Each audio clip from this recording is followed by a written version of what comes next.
काम करता हूं, रुकिए रुकिए, अभी हमारे साथ वहां पे वरिष्ठ पत्रकार, एक मिनट अखिलेश जी, एक मिनट आ रहा हूं तुरंत आपके पास। अवधेश जी हमारे साथ हैं, हमारे पास योगी आदित्यनाथ की एक बाइट है वो सुनाना चाहता हूं। लेकिन अवधेश जी, अधिकारी जज नहीं बन सकते, और यहां पर मनीष शुक्ला ने ठीकरा अधिकारियों पर फोड़ दिया।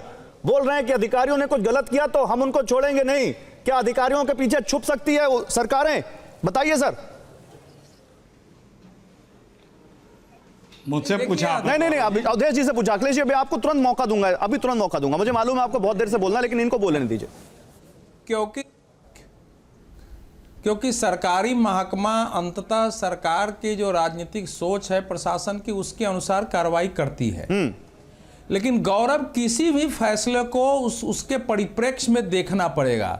सुप्रीम कोर्ट का फैसला का जिस ढंग से विश्लेषण किया जा रहा है, क्या उतना ही क्रांतिकारी फैसला यह है? क्या सुप्रीम कोर्ट ने ऐसा कुछ कहा है जो पहले से हमारे कानून में नहीं है? अब सवाल तो यह है कि अब आपके टेलीविजन पर अब मान लीजिए कोई किसी को अब नाजीवाद, फांसीवाद, हमने तो इस फैसले में कहीं नहीं पढ़ा है। किसी सरकार के खिलाफ एक लाइन का स्ट्रिक्चर हमने नहीं देखा है। ये बात सही है कि भाई किसी का घर हो, गिराने के पहले उसको नोटिस दिया जाए, उसको पक्ष रखने का मौका दिया जाए, पक्ष रखता है तो फिर उसको सुना जाए, विहित कार्रवाई के तहत उसको गिराया जाए।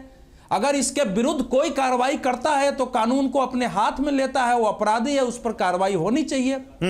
लेकिन दूसरा पक्ष आप देखिए इसका कि क्या यह सच नहीं है कि 1980 के दशक से लेके और अभी तक इस देश में भू माफियाओं ने, अंडरवर्ल्ड ने, अपराधियों ने, बड़े बड़े नेताओं और ब्यूरोक्रेट्स ने साठ गांठ से जमीनों पर कब्जा करना, अवैध निर्माण करना, मार्केट तक बना देना, पूरा पूरा मोहल्ला बसा देना, क्या ये काम देश में नहीं हुआ है? तो अखिलेश जी, नोटिस चिपकाया जा रहा है।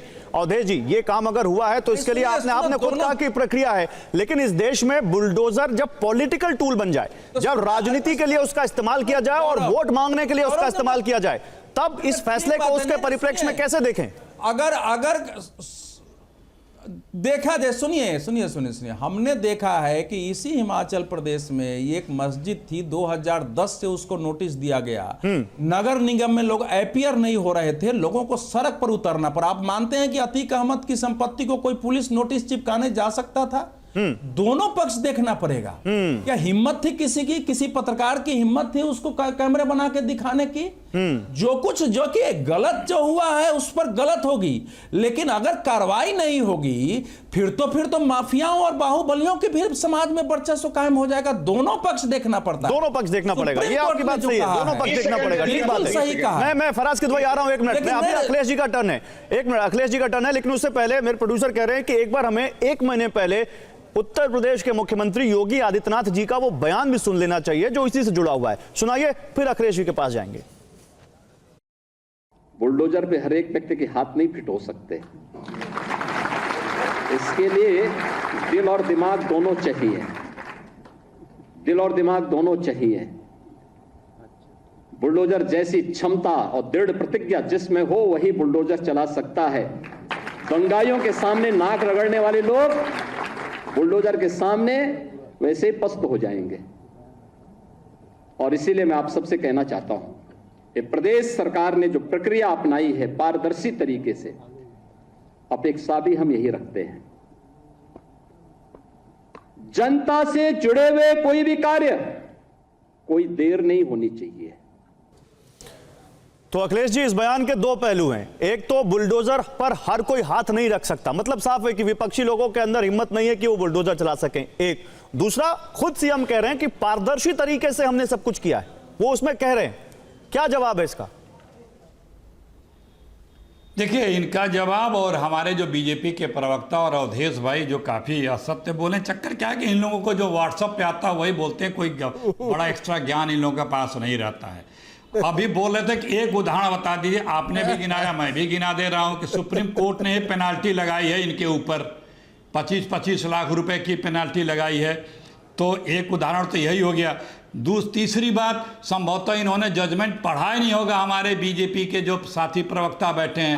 इसी केस में यूपी के 3 रेफरेंस है, 3 मुकदमों का जिक्र है। 22 जून 2024 को बरेली में, हाँ ठीक है, जो और 27 एक थे, हाँ, राजीव राणा का घर, और वो कुछ झगड़ा हुआ और अरे अखिलेश जी देखिए, अभी हम बात कर रहे हैं और इसी बीच एक बड़ी खबर आ गई। अखिलेश जी हम बात कर रहे हैं, इसी बीच एक बड़ी खबर आ गई बुलडोजर से जुड़ी हुई। आप ही बोलेंगे, ये खबर देख लीजिए। सुप्रीम कोर्ट के आदेश के बाद उत्तर प्रदेश में पहला नोटिस लग गया भाई, बुलडोजर से जुड़ा हुआ। मैं आपके पास आ रहा हूं अखिलेश जी। सुप्रीम कोर्ट के आदेश के बाद यूपी में पहला नोटिस लगा। जौनपुर में हत्या के आरोपियों के घर नोटिस लगा है।